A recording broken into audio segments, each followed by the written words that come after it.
All right, welcome back, everyone. It's time for Daybreak in 10 on Color 10. We are on the air with you for 10 minutes straight, starting right now, and we'll begin by checking in with meteorologist Elisa Rafa, who has some beautiful days on the forecast for us this week. Good morning, Elisa. Yeah, good morning. We're starting out pretty nice. We've got sunshine in 60s. It's dry and quiet in Branson. It's 64 degrees there with some calm winds. We are starting out a little bit warmer to the south with temperatures closer to 70 degrees, but it's cooler and more crisp to the north, 60 up in Rolla and 61 degrees at Lake of the Ozarks. You feel better up in Rolla and Lake of the Ozarks with dew points in the upper 50s. It's just a cooler, more crisp air mass, but you're still pretty sticky to the south with dew points in the middle and upper 60s. So you can see that you're still a little bit humid in northern Arkansas.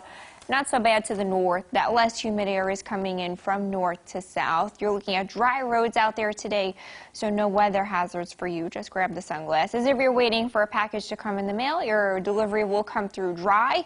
You're looking at that temperature at 82 degrees with sunshine and less humid. So really nice out there today. Temperatures in the upper 70s and lower 80s. Crisp tonight, comfortable, open up the windows, clear skies, and lows in the upper 50s. Very refreshing by tomorrow morning. And then crisp, well, I shouldn't say crisp, but another pleasant day tomorrow. Low to middle 80s, the humidity still not bad with lots of sunshine. So the next 3 days look pretty good. We're less humid today and tomorrow with sunshine temperatures in the low to middle 80s. A little bit stickier by Thursday. An isolated storm or two will be possible, but most of us stay dry. The rain chances get a little bit of an uptick by the weekend. Some scattered showers and storms will be possible there. And as you get a couple more storms possible, it's going to get warmer and stickier. So you're looking at temperatures in the middle and upper 80s by the end of the week and into the weekend, just starting to feel a little bit more summer-like. So here's the 7-day pleasant air mass today and tomorrow. Stickier Thursday and Friday with maybe an isolated storm, and then healthier storm chances by this weekend. Joe, Jen. Missouri State University's AD team is working to address targeted violence in the community. Nigel McDonald has been following this group for some time now and tracking their progress. She's live on campus to tell us what the team will actually present in its campaign later today.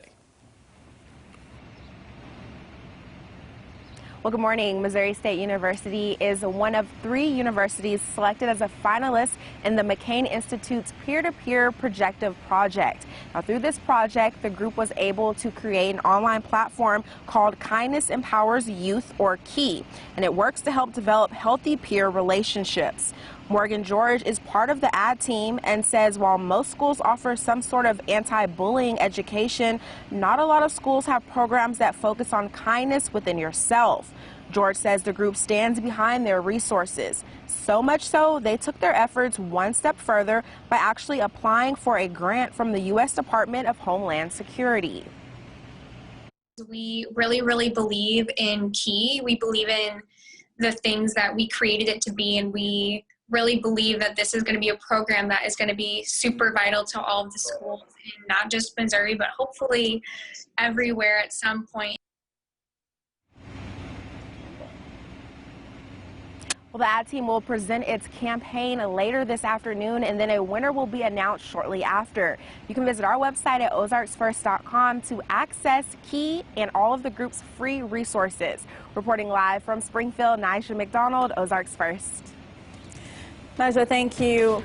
And some coronavirus coverage for you now. The Christian County Health Department has announced the county's first COVID-19 related death.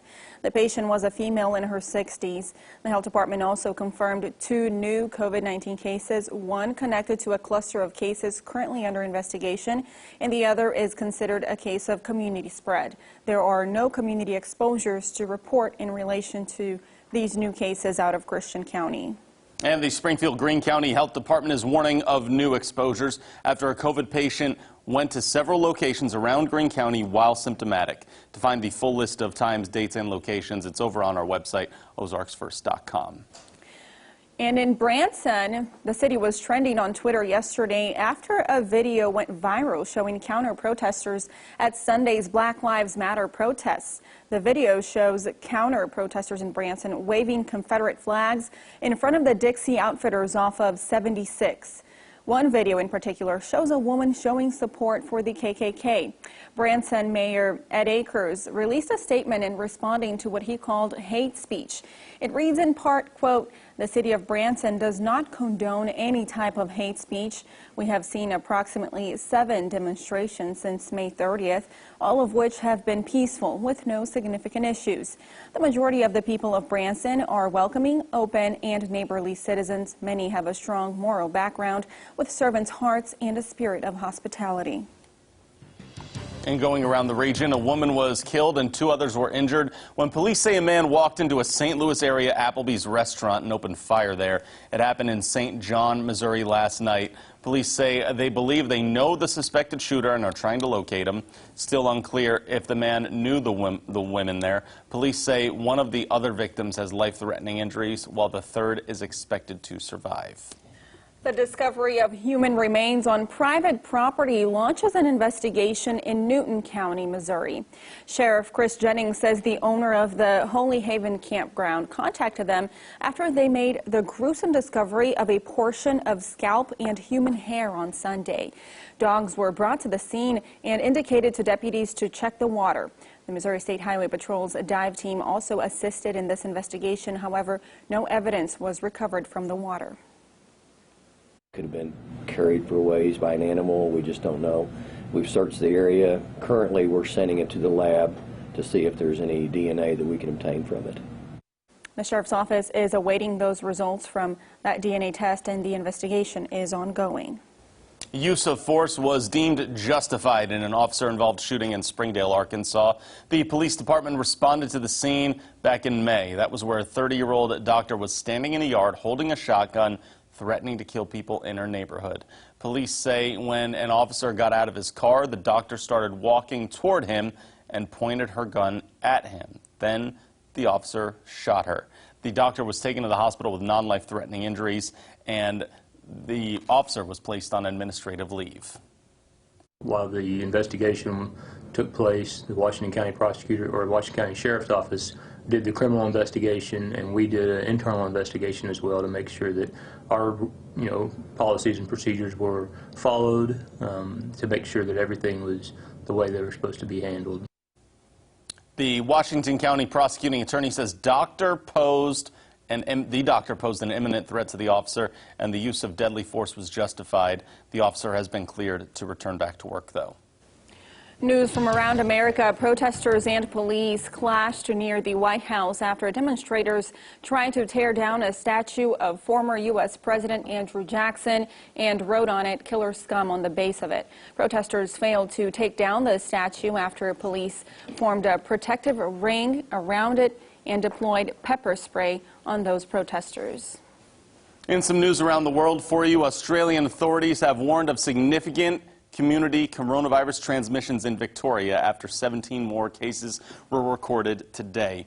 Officials say the source of 11 of the 17 were unknown and are under investigation. Two schools in Melbourne will also be closed for cleaning until at least Friday after a student tested positive for the virus at each school. The state has recorded double-digit cases for 7 straight days now. The state's total is up to 1,864. Brazil has more than 1 million confirmed COVID-19 cases and over 50,000 deaths. More than 20,000 new cases were reported in the last 24 hours alone. While the country is facing one of the fastest growing outbreaks in the world, the country's president continues to encourage Brazilians to return to work. He warned that the government was running out of money and wouldn't be able to afford emergency unemployment benefits with a little over $100 a month much longer. South Korea says a second wave of the COVID outbreak is already underway. Korea's Center for Disease Control and Prevention announced that this wave began during the May holiday period, with the likelihood of further outbreaks in the coming months. South Korea is working to get enough beds ready to accommodate a potential surge in cases for the fall and winter. So far, over 12,000 people have COVID-19 in South Korea, and it has recorded 280 deaths. In more local news, the Wilsons Creek National Battlefield Foundation will be presenting a rare rifle to the battlefield during a ceremony later today. The foundation purchased the .44 caliber model 1860 Henry rifle at an auction. The weapon was owned by a Missouri veteran who fought in the Civil War, and it will be displayed in the renovated visitor center, which is expected to reopen in October of this year. The presentation will happen at 1 p.m. and stop at 5, and that is on the Battlefield's Tor Road, and the public is invited to attend. Absentee voting starts today in Greene County for the August 4th general primary election. For this year only, you can list COVID-19 as a reason to request an absentee ballot. You can make that request by mail. Mailed ballots must be voted, notarized, returned by mail, and received in the clerk's office before 7 p.m. on Election Day. Voters can cast an absentee ballot in the clerk's office on Boonville Avenue from 8 to 5, Monday through Friday, until August 3rd. We take a quick look at what's trending right now. The FDA has warned that 9 hand sanitizers may contain a potentially fatal ingredient. So that ingredient is methanol, and that is used for other things that you can't ingest it, obviously, but it can also go through your skin, and if you use too much of it, can cause many side effects and health issues. You'll want to look into this if you happen to buy any, because it was 9 brands, too many to list right now as we're about out of time. A nice day on tap for us today. Less humid, sunny, just gorgeous. Perfect. Fantastic. All right, everyone. There we go. Perfect. All you need to know. Gorgeous. Perfect. Thanks for joining us here on Daybreak. We'll see you tomorrow.